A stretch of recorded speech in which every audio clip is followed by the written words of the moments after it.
देखिए, हमें ईश्वर के प्रति हमेशा शुक्रगुजार होना चाहिए कि उसने हमें एक स्वस्थ शरीर का मालिक बनाया, एक सोचने वाला दिमाग दिया, एक धड़कने वाला दिल दिया, दोनों पैरों से चलने वाला एक शरीर दिया और काम करने के लिए 2 हाथ दिए।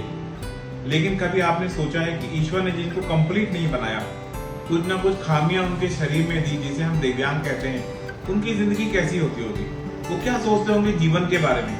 हे प्रभु, तूने हमको ऐसा क्यों बनाया? हमारे साथ ही प्रभु ऐसे तूने क्यों किया? कौन से जन्म की हमारी इसे दुश्मनी निकाल रहा है? लेकिन एक बात जो मैं कहना चाहूंगा कि आखिर जैसा भी दिया उसे स्वीकार तो करना ही पड़ेगा, क्योंकि हमारे सामने कोई चारा ही नहीं है। एक गाना हमेशा, पुराना गाना मेरे जीवन में हमेशा याद आता है कि दुनिया में आए हैं तो जीना ही पड़ेगा, जीवन है अगर जहर तो पीना ही पड़ेगा। तो दोस्तों, दुनिया में आपको कैसे भी स्थिति में आए जीना तो पड़ेगा। अब आपको मैं मिलाता हूँ, हमारे सामने आप देख रहे हैं 2 लोग बैठे हुए हैं। आपकी बात मैं इन लोगों से कराता हूँ। आप देख रहे हैं कि इन दोनों को ईश्वर के द्वारा कहीं ना कहीं कुछ ना कुछ खामियां इनके शरीर में दी गई है। तो मैं आपको इन दोनों के बारे में बताना चाहता हूँ, कैसा सोचते हैं, क्या सोचते हैं और कैसे जीते हैं और आगे की जिंदगी के बारे में कैसे जीना चाहते हैं। तो सबसे पहले मैं आपसे पूछता हूँ, आप अपना नाम बताएंगे? मेरा नाम कमल किशोर भैरम। भैरम जी हैं, कमल किशोर भैरम जी हैं। आप देख रहे हैं कि इनके दोनों पैर जो हैं नीचे से, आप देखिए कि पैर इनके नहीं है। कैसे आपके पैर खराब हो गए थे? मैं बचपन से वैसे हैं, मतलब पैदाइशी वैसे हैं, दोनों पैर आपके नहीं है। आज आपकी उम्र कितनी हो गई? मेरे 35 ईयर्स ओल्ड के हैं भैरम जी, और इनके दोनों पैर जन्म से नहीं है। अब मैं इनसे पूछता हूँ कि ये कैसे जिंदगी को जीते हैं, क्या सोचते हैं अपने बारे में, खुद के बारे में, और कैसे जिंदगी को जी रहे हैं? सर, मैं ये सोचता हूँ कि मैं एकदम स्वस्थ हूँ और कुछ अच्छा करूँ और अच्छा करना चाहता हूँ। जॉब है मुझे JNM नर्सिंग ट्रेनिंग सेंटर में, कलेक्टर टेस्ट से रखा गया है हमको। तो मैं ये सोचता हूँ कि अपने आप को कमजोर नहीं। आप कहाँ से आते हैं?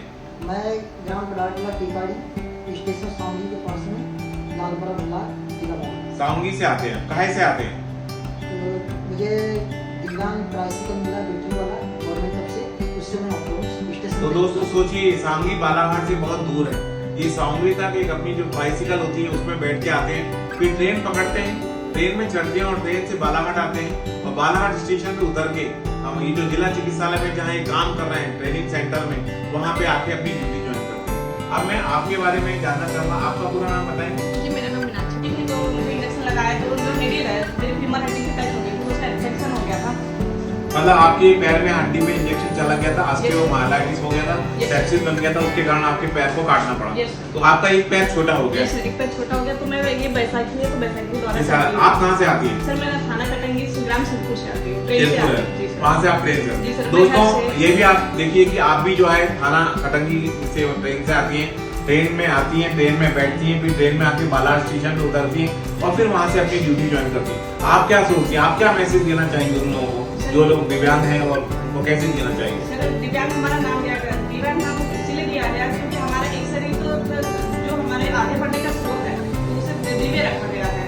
भले हमारी मानसिकता दिव्य नहीं है, इसलिए एक शरीर कमजोर होने के कारण हमारे दिमाग से हम कुछ आगे कर सकते हैं। और संग्राम में जिंदगी है, एक कहना चाहूँगा सर, संग्राम में जिंदगी लड़ना उसे पड़ेगा, जो लड़ नहीं सकेगा आगे नहीं बढ़ेगा। Good good good good good. आप क्या मैसेज देना चाहेंगे उन लोगों के जो आपके समान है लेकिन कुछ करना चाहते हैं पर इस वजह से नहीं कर पा रहे कि भगवान ने उनको दिव्यांग बनाया है? उनको क्या मैसेज देना? अपने आप में कमजोर नहीं समझना है सर, जो भी तरह कुछ आगे करके दिखाना है। अपने माँ बाप का ऊपर गर्व करना चाहिए कि हम माँ बाप के बच्चे हैं। तो दोस्तों देखिए, इन दोनों की जज्बात और उसको मैं बहुत नमस्कार करता हूँ, प्रणाम करता हूँ, और मैं इस मैसेज यही देना चाहूँगा सबको कि भगवान ने जो दिया उसे स्वीकार करिए, जो नहीं है उसके बारे में भूल जाइए।